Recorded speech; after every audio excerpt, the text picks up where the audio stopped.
Welcome for those of you who've joined to the fourth Connect and Share session. This is a joint effort from the APSA Ethics and Wellness Committees. And tonight we're really excited to start the discussion about taking care of ourselves and each other. We've got some really interesting cases that we'll use to spark that discussion, and we'll look forward to lots of audience participation to do that. I'm Erica Carlisle. I'm on the Ethics Committee, and I'll be moderating the session. A couple of ground rules before we jump into things. It's really important for these discussions that we're all present if we can be, so I'll encourage each of you to turn on your video so we can see you and engage in that direct way. Also, as we talk about cases and topics, please don't violate HIPAA, anything along those lines. This is being recorded and will be posted on the APSA website, so we'll like to avoid all of those issues. And in general, if you're wanting to participate, feel free to raise your hand. There may be opportunities where it makes sense to speak, but please raise your hand and we'll be sure that your comments are addressed. I'll also be moderating the chat, so should you choose to put some comments in there, we'll be sure that those are shared with the group as well.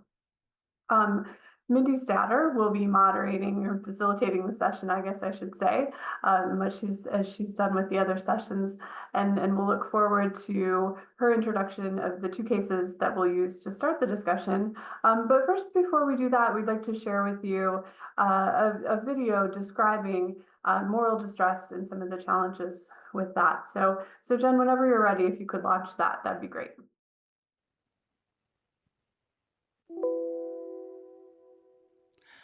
What is moral distress?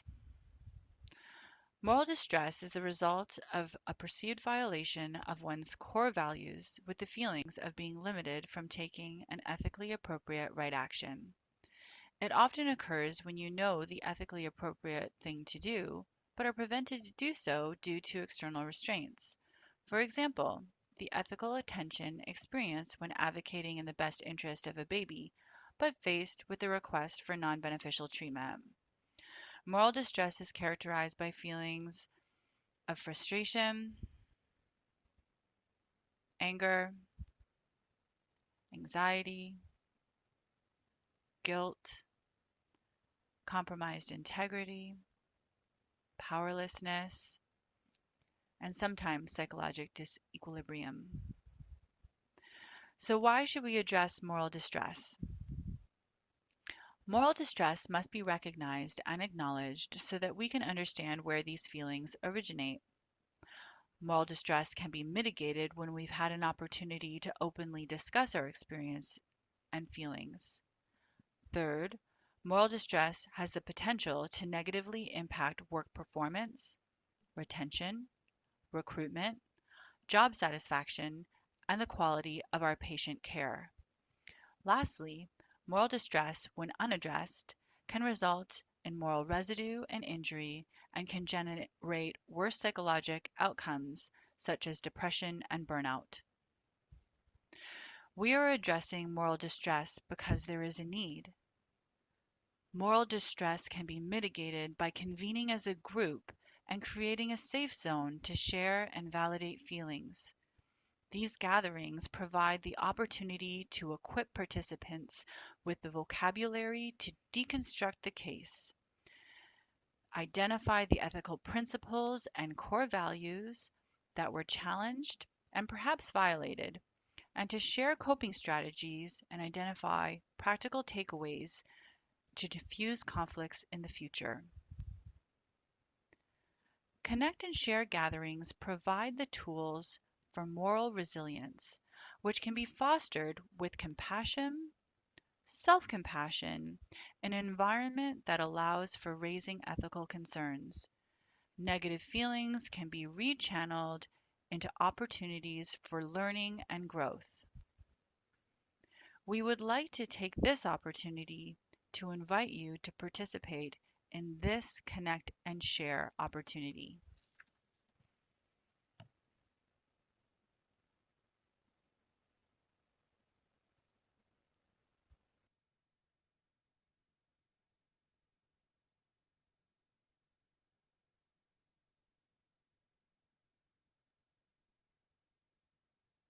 Okay, thanks so much for sharing that. With that, I'll transition the floor to Dr. Statter here to introduce our two cases. Thanks, Erica. Erin, do you want to present your case first, please? Sure. Um, so this was a case I had discussed with the team at one time, but so I was the on call week of at the time we were doing days and nights. I'd gotten called in the middle of the night, kind of abruptly woken up out of bed to go into the hospital for a trauma that needed an operation, and the kid was gravely ill. Long story short, we were not able to save the child, and it was pretty devastating. The team worked really hard. We tried for quite some time. Because of the complexities of it, we had to work with social work and the police and obviously the parents and just obviously to everything that goes along with this that you all know about. The next day I had scheduled, because it was previously scheduled, an inpatient who was going to have quite a large surgery that I anticipated it was going to be a redo and going to take, upwards of 6 to 7 hours. And I was emotionally exhausted. I was physically exhausted. And I trained in the time where we just put our head down and kept doing things. And that was what my initial, thought was to do. I had a senior partner who could tell that I wasn't in the right headspace and encouraged me to just A, look for other people. There weren't, but then B, to just cancel the case and be honest with the family and let them know what happens and just let them know that, it wasn't my best. I don't think without my partner seeing that and helping me, would I have recognized it. But anyway, I chose to do that and follow his advice. And the family was very understanding. The nurse in the room was very understanding. Nobody blamed me. Nobody was, upset. And it was just sort of a wake-up call to me that A, we need to treat ourselves as humans, and allow ourselves to know when we meet our limits, and also to look out for other people, because I think we can be better together if we watch out for each other and we make a culture that focuses just on safety of all of us, not just the patients, but ourselves as well.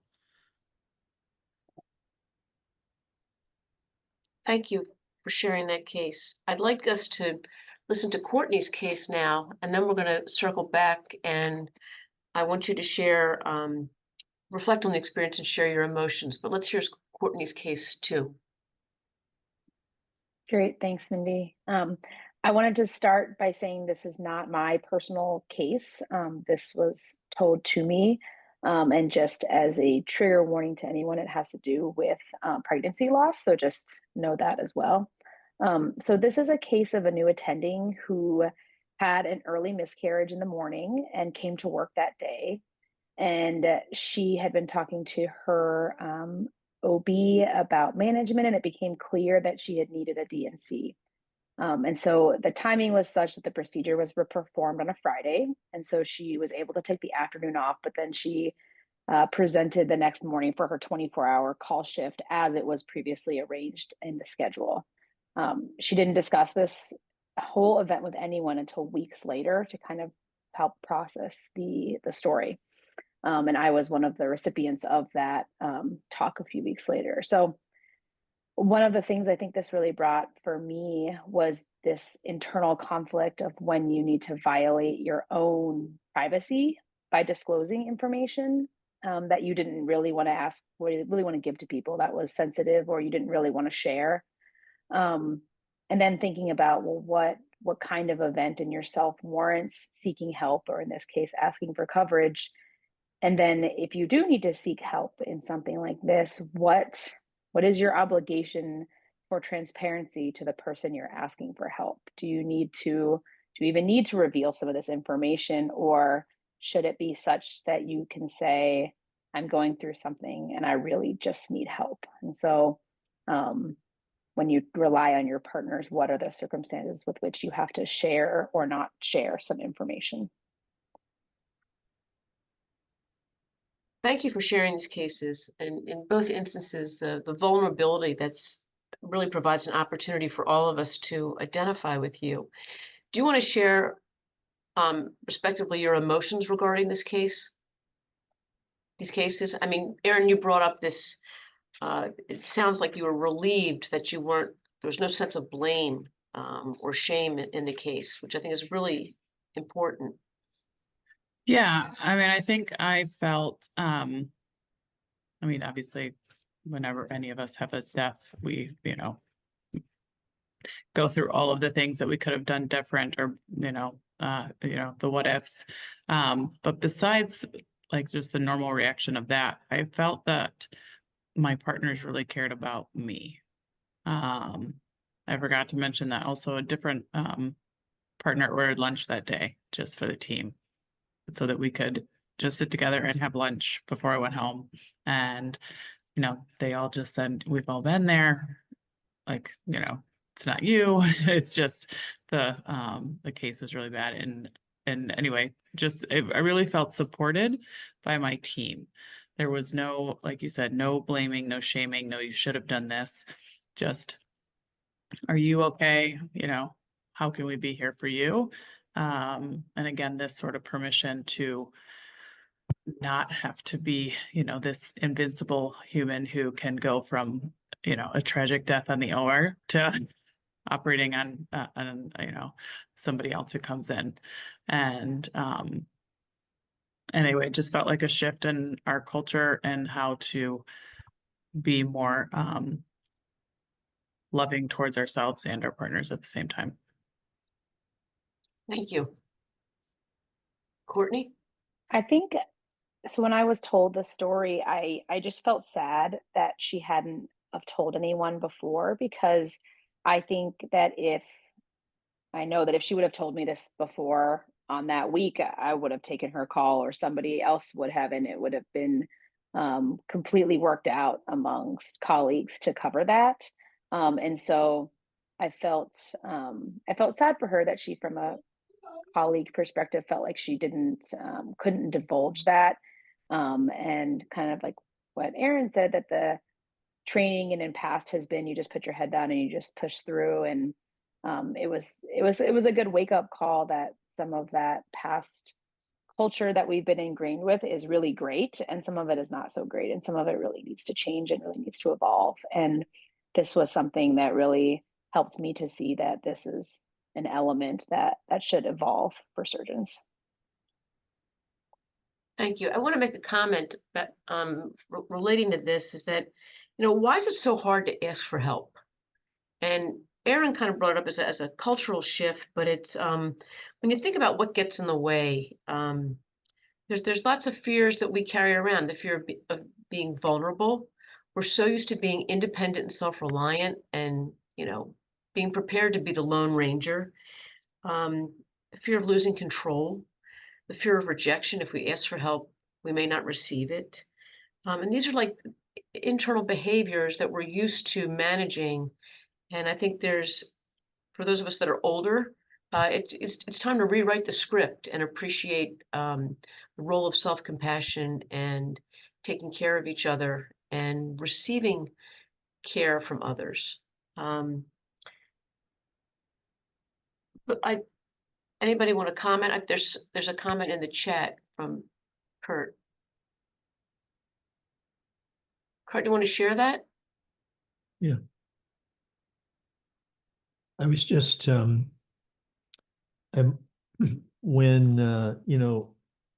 some of this wellness issues started because of the AAP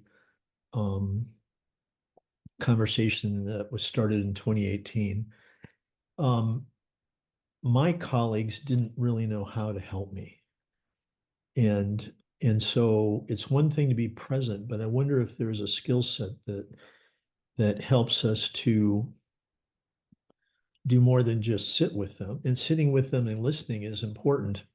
But it seems that as the wellness community and the peer support community evolves and matures, that we recognize that there are some skills involved here that may be useful. And, you know, the people that I was with, they liked me and they trusted me, but they didn't know what to do.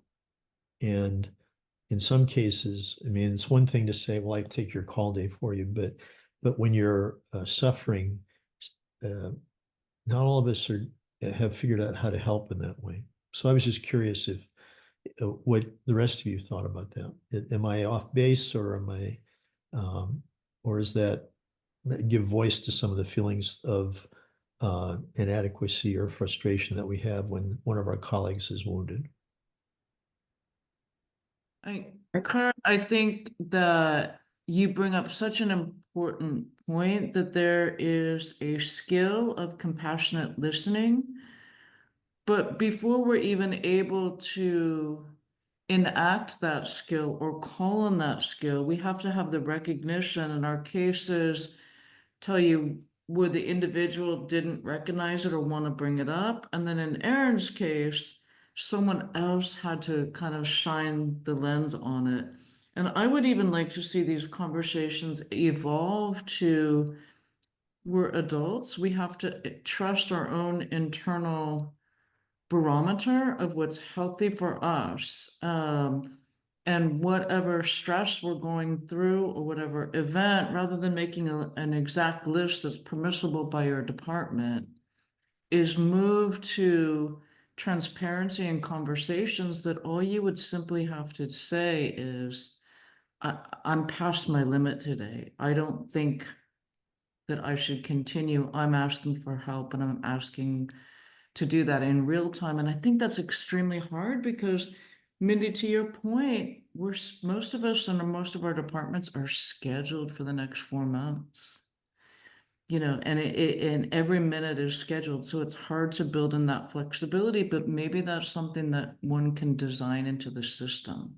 So I'm intrigued by many different facets of making this a reality, so that we can, as individuals, identify when we're in need, and it's going to be different for every person on the screen, and have that transparency with hopefully skilled listeners and people that are compassionate to allow these conversations to happen.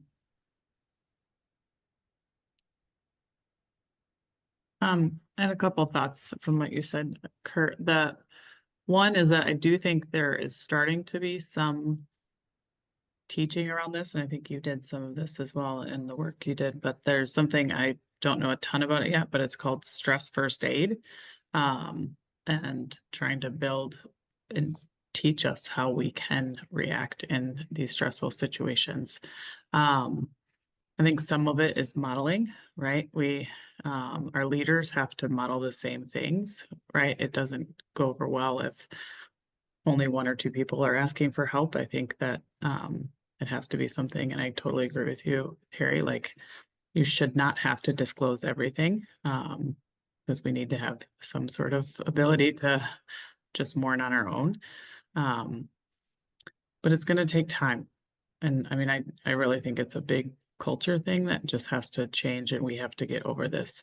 We're the surgeon and we can do everything and anything. And you know, you're only call out for work if you're in the hospital or something like that. Obviously, we all probably grew up in that time frame when that was the norm. I think another component of this is identifying what counts as an event that warrants coverage by your partners. How do we sort this out so that we can create an open, safe zone for discussion among our teams? There are things that clearly jump to the forefront, such as personal illness. If you have a new diagnosis of something and you need to take time off, whether it's for therapy or just to regroup, and if a family member is ill or injured, going through a divorce, a death of a family member. What constitutes the event? So before even developing a skill set, we have to have comfort in bringing the event forward and Again, that gets us to what Courtney was highlighting about how transparent do we have to be. Part of that discussion in terms of coverage is just in terms of the practical aspect that Terry was mentioning about being already scheduled. How much coverage do you need? What's the duration of time? Everybody's going to be different, and the circumstance is going to be different. It's going to be different if you're in a group practice or, say, just a practice with one other person. Your thoughts? I'll What jump and what say, event? yeah, Mindy, I'll jump and say that COVID taught us that we had unrecognized resiliency.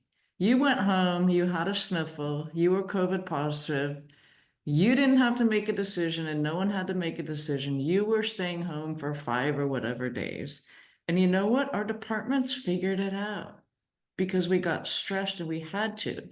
So that was no one's decision. But I would posit that we all figured it out in real time, and it wasn't easy. But that taught me a really important lesson going through that stressful time of many people can be out, and we still took very good care of the kids and each other. So, you know, kind of enough said on that, but I think that was a very valuable lesson that we might not need to articulate every particular individual circumstance. Kurt? Thanks, Terry. So I agree with what Terry said. I would like to just comment that her example has a unified goal for everybody. We all knew that COVID was a problem. We all knew that we were dangerous to people. I mean, alpha COVID is different than 2024 COVID, right? And so having that common goal coalesced our thought process and our cooperation. And if the group situation that you work in doesn't have a common goal, then diverse incentives are going to come into play, and the kind of unity that Terry described won't exist. And so, you know, it would be unfortunate to have a to cause that focus on a common goal, and yet maybe that's what will have to happen. It may occur on a practice by practice basis, or there may be another event, you know, another pandemic or something that helps us mature our understanding about what it means to take care of each other. It is interesting to remember that as the pandemic progressed, the understanding and the cooperation of the patient population we worked with deteriorated. I mean, people moved from being celebrated first responders or individuals who were caring for us to being spit on. And, you know, I mean, things got worse as the pandemic went on rather than better because people had different goals.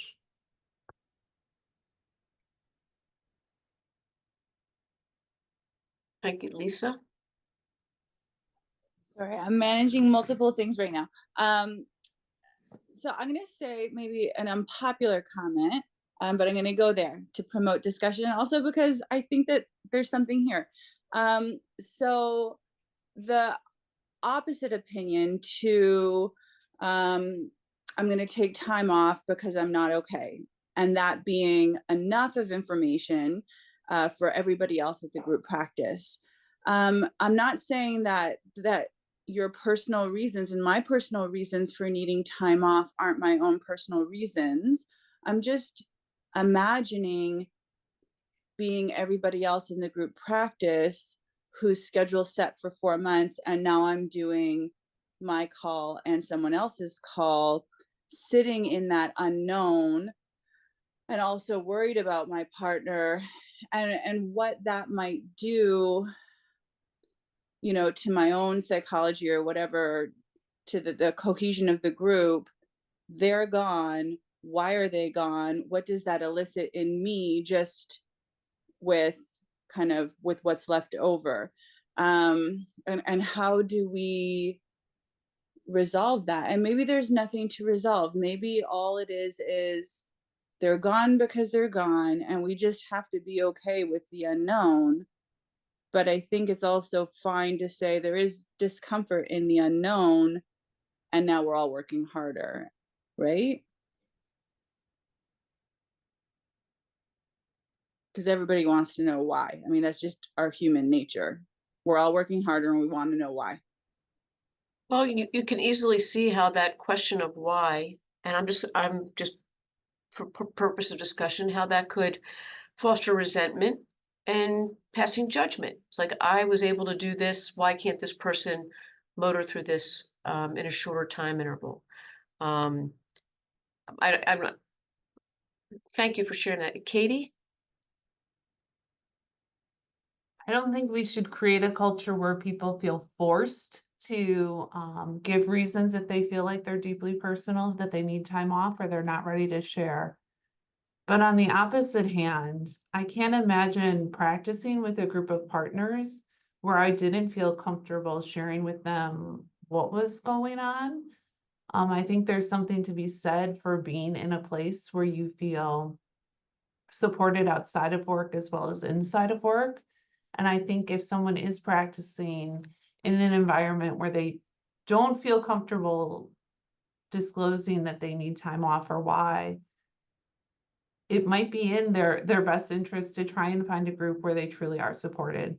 And I think when people within the group are willing to share what's going on in their lives outside of work and the reasons that they need off. I know I saw when I was at Chicago within our group, as those of us with parents with young kids became more vocal, like, hey, can someone help me this week? I need to take my kids to the doctor, or I need to pick my kid up from school, or my kid has a show this night I really want to see. Can someone help cover my call? As more of us started talking about that, it became much more accepting amongst the group for that to be like, oh yeah, this is really important. So I think there's something to be said, unless we start speaking up as to needing time off for these things, it won't become part of the culture until we not only take the time off, but then also are vocal about why we need the time off.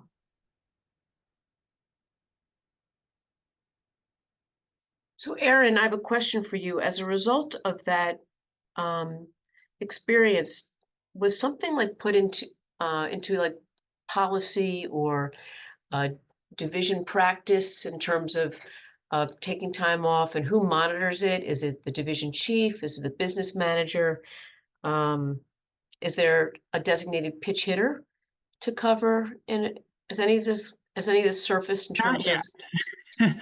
I do think that's a great, more ideal state if you just have somebody identified. I think it has been just I know it's hard to put a name to culture, but it has changed. The culture is that people now do ask for time if, something goes on in their life, or, and they need to. And most of the time, like Katie said, they're sharing what that is, because we are a pretty tight-knit group. But not always. And sometimes people just need a day and they say, I just need this day. But it has been something that's been modeled by a lot of people, including our leader. So I think that is helpful when, even the leader of the group is willing to say, hey, I need help and I just need somebody to take this call for me. I really can't do it tonight. And then obviously we're able to pay each other back. But no, nobody is yet like quantifying that or monitoring it. And we don't yet have a official, like, this is the person who would cover like a backup system. I do think if you are at a practice where that is possible, that's probably the best case scenario, so that you're not just working on people's goodwill. One of the things at a previous Connect and Share that Kurt brought up, one of the very early Connect and Shares, and what when people are interviewing for jobs for pediatric surgery, and the necessity of really asking what is the critical mass of that job, and how are you going to maintain and sustain, say, 3 pediatric surgeons? You need at least 3 in a group, because if something happens to someone, and I think this is going to be hopefully, as a result of discussions like this, hopefully this will be discussed at interviews by people seeking practices. Like, how do you handle time off? People are planning to build families. Someone may end up on bed rest during a pregnancy for 6 weeks. How do you I think it's a fair question to ask someone that's going to join a division. What do you do in terms of the need for time off? How do we cover? How do we reciprocate? Who monitors this? So that no one, not that I wouldn't think anyone would abuse it, but you do want equity in terms of who's covering and being a pitch hitter versus who's taking the time off. Any thoughts? Terry? Yeah, I think having that redundancy in place, when you think about other professions in healthcare, the nurses certainly have this embedded into their practice. I mean, we don't have a sick day. I mean, what's a sick day? Now, there's certainly other professions that don't have that embedded, but we don't even have that redundancy or that label because we're not supposed to get sick.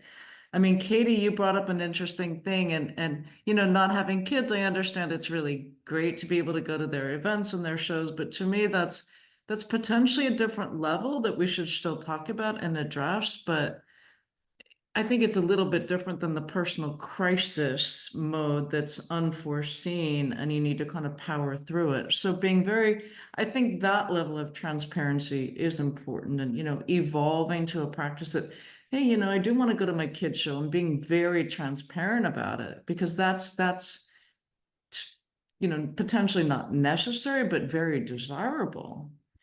So we don't have that redundancy, and Mindy, I think we need to build. I absolutely think that we should build that in. And when Mary and I talked about this at our little breakout on the Sunday of our last APSA meeting, someone was in essentially a private practice model where they had that embedded, and they had like that top secret backup call person, and they had their practice manager track who called in throughout the course of the year, you know, because people were wondering, would this be, quote, abused, or would more people have the need to activate it? And it turned out the numbers were almost identical. And so the practice just kind of self-regulated. So also having that transparency in, you know, who's helping, who's asking for the help, they found extremely helpful to take that statistic and show it to the practice. Like, we really all are helping each other, and that then reinforced the behavior anymore, even more. And I thought that was very instructive. Thank you. Kurt? I think that just to build on what Terry said, that when we volunteer to help one another, that creates such amazing social capital within our practice that people are more than willing to step up and help. It requires a little bit of courage, in a sense that you are hopeful that you won't be taken advantage of. But I mean, each practice is different. I found that my partners were always, you know, eager to step up and help out, because they knew that none of us we were all had work ethics, that none of us would abuse that kind of thing. But I think it builds such great, I don't know, emotional capital when you help a colleague out. So. Thank you. Katie? I guess one question that arises from this is, if you take time off for whatever reason, is that time, the person who covers for you, do you pay that back? Or do you just pay it back in turn when the next person needs time off? Are these things that we count and then expect people to make up for? Because with some of my partners, I've had people go through, you know, pregnancy loss. I've had partners who have gone through having parents with a terminal illness. Sometimes it's a pretty, you know, long commitment. There might be multiple weeks that they need off or need to have covered. And to keep track of that or expect them to come back and make that all up can be really daunting.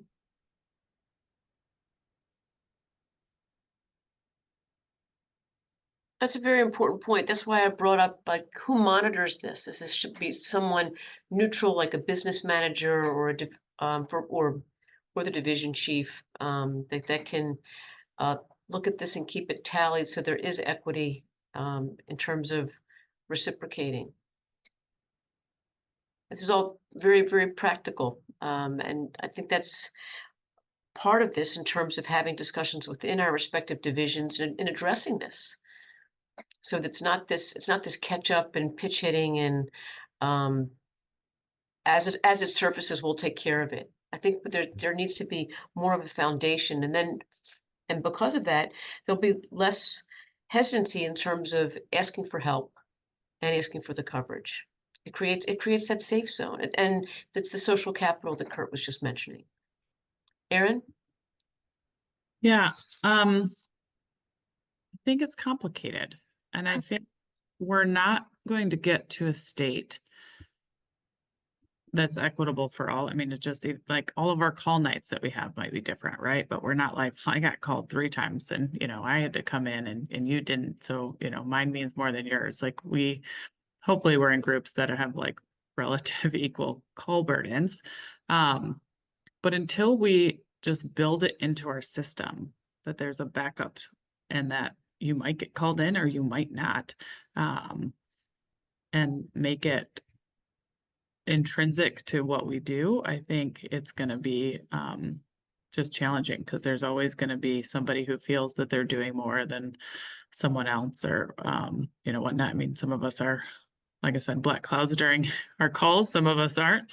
But it's going to be just challenging is all I can say. But I think if we build this into our culture and into our organizations and our practices, understanding that larger practices are going to have more redundancy than smaller practices, you know, that's important. So maybe 3 is not the minimum number of people in a practice. Maybe it's 5, so that there's always a backup person. I don't know, but that's the thing I think we need to start moving towards. Thank you.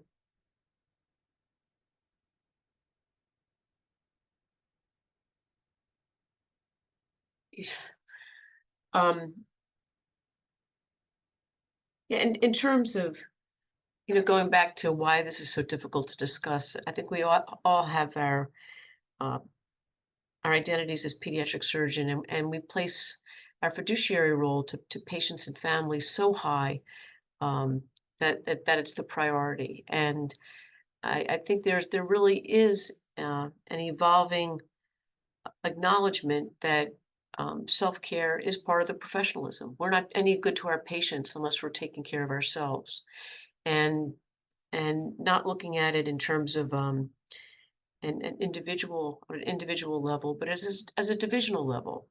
I mean, we've had enough discussions at Connect and Shares about what's best for the kids. It may be not going off-site, sending the junior person off-site to do a case without the support of a more senior person, and being in the fishbowl. And if there is a complication, it's seen by everyone, and that junior surgeon gets a reputation. Or being forced to go off-site and be on that desert island if a complication arises and you don't have the resources to effectively care for that patient, and you could have just done the case at the main hospital just several miles away. So again, it's beneficence and distributive justice. We're not treating our patients equitably, and all these topics raise important points for discussion among our divisions. And has anybody, I'm still curious, and because we have a lot of people from different practices, have there been any other thoughts about addressing emergencies and coverage without just this reactionary plan? Is there anything being discussed? Seems like Erin's group has a really great template to springboard for this. And they're comfortable covering for each other and discussing it. Any other experiences that people want to share?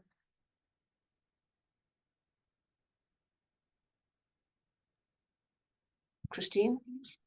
I'm Thanks. to work in a very large group that has the built-in redundancy, but also has, even with a large group of faculty members, we still have that close-knit relationship where I think, as Erin said, it's really important who you work with and knowing who you can trust or divulge some of these crises that may come up. But we have multiple layers of call, and we do have someone who's back up every night to make sure that if something were to arise, that we have coverage. But we have the luxury of having a lot of faculty members. But I still would say that things have come up, even just for me in practice, where I could not perform my job to the best of my abilities because of outside circumstances. And I had the support of my colleagues to recognize that yes, she's telling the truth and she cannot perform her pediatric surgical duties today. And we're going to help get her through this and also help kind of, support what she needs done during these times. And so I feel fortunate to have both that support from my colleagues, which I think is really important. And I also echo, I forget who mentioned, like, if you're in a group that you don't feel comfortable to be able to ask for help, maybe you're not in the right group or right setting.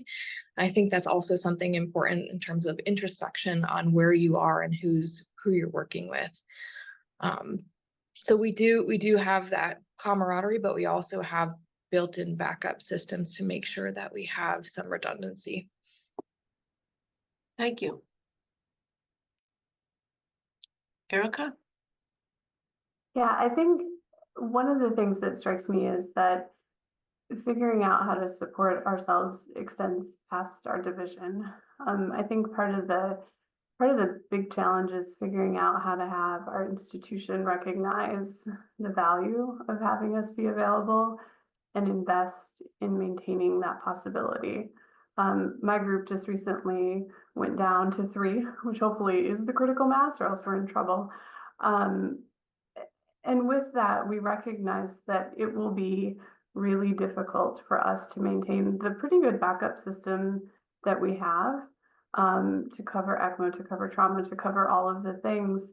And, we recently did a lot of negotiating with the hospital to show them why they need us and to show them why they need us to be healthy and safe and able to do our jobs. And, through that, we were able to, get permission to hire 2 more. But I think that the challenge, changing culture and working within our division is really important and the best step. But I think we have to figure out how to advocate for ourselves at an institutional level to show that they need us and they need us all the time. Thank you. Terry?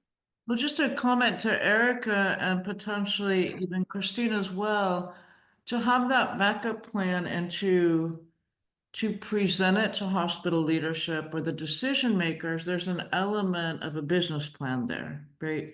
That you had to do. And I think people sharing that and being bold to say, we did this, we were able to still do this, the hospital was able to support us doing that, I think could be a very valuable practical piece if there's a naysayer out there that says we can't quote afford it, or we're not going to get enough RVUs or whatnot, because there is a practical side to this as well. Especially in the type of practices where you may have one main hospital and then you go to 4 or 5 other sites to do either day surgery, or you're covering NICUs.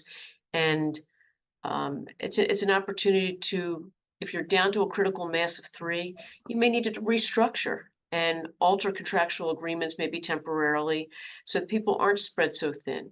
Because the last thing you want is someone being tired and driving and unfortunately getting into a car wreck, and you don't want that to happen. It's completely preventable. And I would say, Mindy, too, in our practice, if we ask, the response is always yes. They're kind people. How can I help? I don't think we're talking about people that if we truly asked or truly had a need, or if I'm calling from the emergency room because I'm being admitted, they're going to say, sorry, suck it up, Buckmiller. I mean, those words, we work with kind people, but I think we have to get past that hump of what meets the threshold, either internally or externally, and to open up the conversations, because I do think we work with very kind, understanding people who would never argue this conceptually.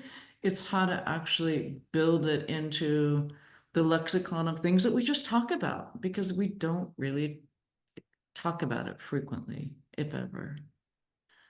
As my 88-year-old mother says, it never hurts to ask.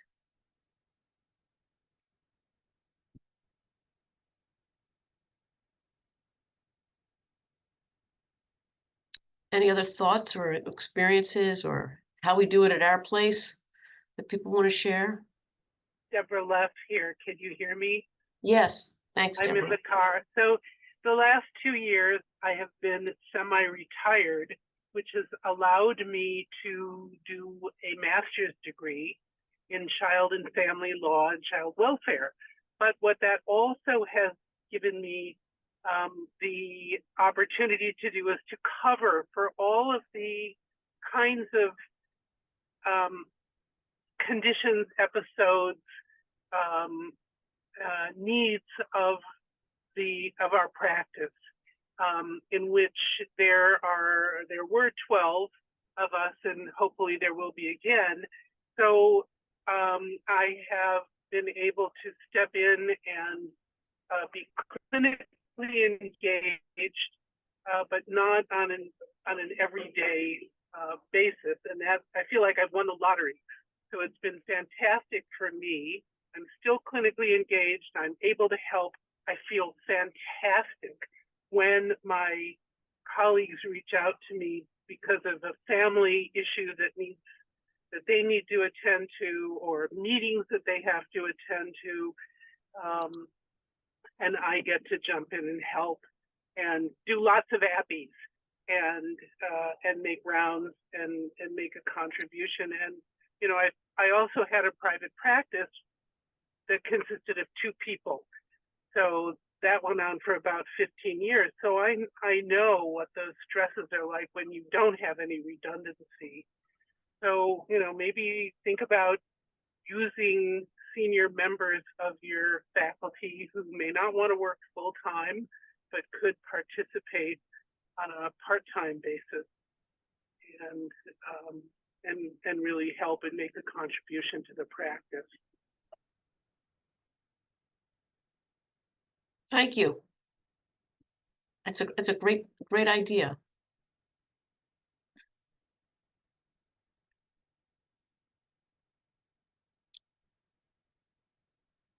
Any other thoughts, experiences, reactions?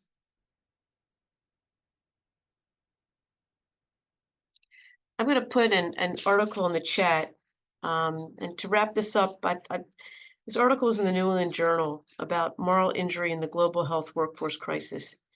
And quote, some moral stressors in healthcare are unavoidable. We believe leaders must strive to create a culture that accepts workers' varied responses to difficult situations without pathologizing them. Sorry for stumbling over that, but I think that really is it's important. And they also summarize that providing appropriate shared ethical and intellectual frameworks for these experiences, along with opportunities to process them with others, can be reparative. And I think that's what we're doing here with Connect and Share. Kurt? So not to get in your way of wrapping this thing up, but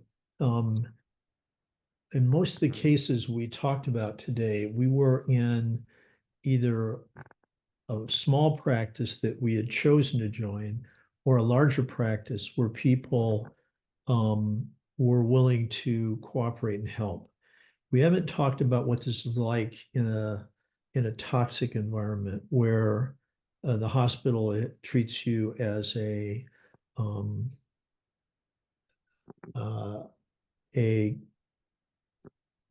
someone on a treadmill, and your concerns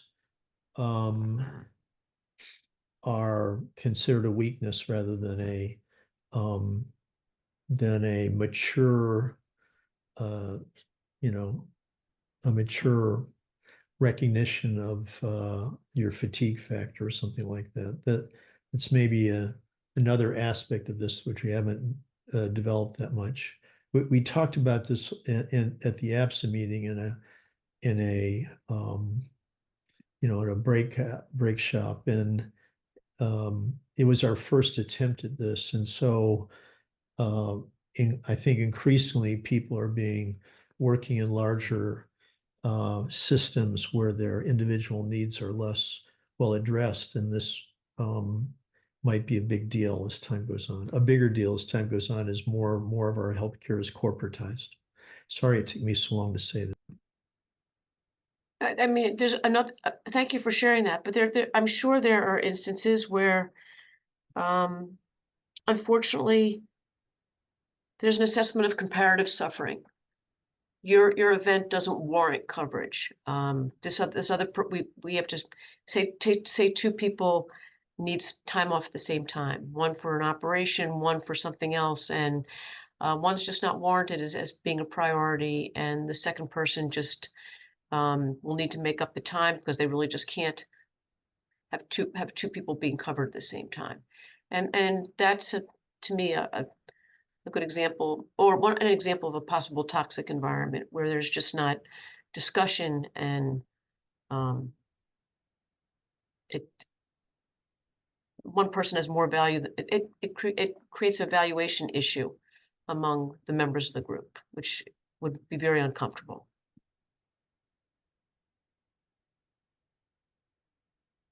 Well, I also think, Kurt, you were bringing up that, I mean, some healthcare systems are just, we are just cogs in a wheel, and that, hopefully we're not in that situation, and if we are, we can get out. But I think we've allowed that to happen by, not coming together and not understanding our worth. Because usually those hospital systems, if they're paying you a lot, they're going to be wanting a lot of your time, and so we have to figure out how to negotiate that. But I think that will take some time as well. Any comment from leadership, Tom? No, but I'm sensing that this is, really primetime discussion for the valuation task force. The ability, of the value to a system, we've got to figure it out. And that we're hoping to be able to get help, because the ability to survey that throughout the membership is as diverse as as somebody mentioned, the employment situations and the systems they work in. It's going to be, you've seen one, you've seen maybe half of one or something like that. But we do need to be able to have it open and transparent, where people can reply back anonymously about either those significant constraints on their well-being, or what they feel that they should be getting or have changed. So we really need to have valuation be a major focus of what we're looking forward to. And I wish, and Kathy Van Leeuwen's the chair of it, I wish it was going to be a 1-year deal so that I could come back to the membership and say, hey, remember that discussion we had in a town hall? Well, it's going all the way to this, that, or the other thing. But I think it's going to take years to be able to straighten out and to get what we need. But I for one, as the president, don't want to back off. So. Thank you.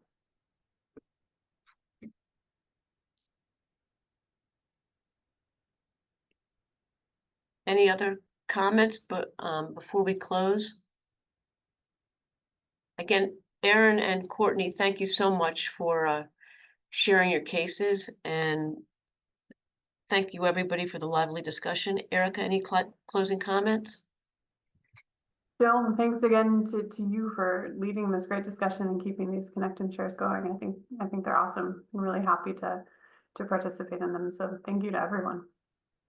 Thanks, Mindy, everyone. we're always impressed with the grace and leadership you provided in getting this started. Thank you from all of us for your exceptional contribution. We're a family. Thank you. Okay. Good night, everybody.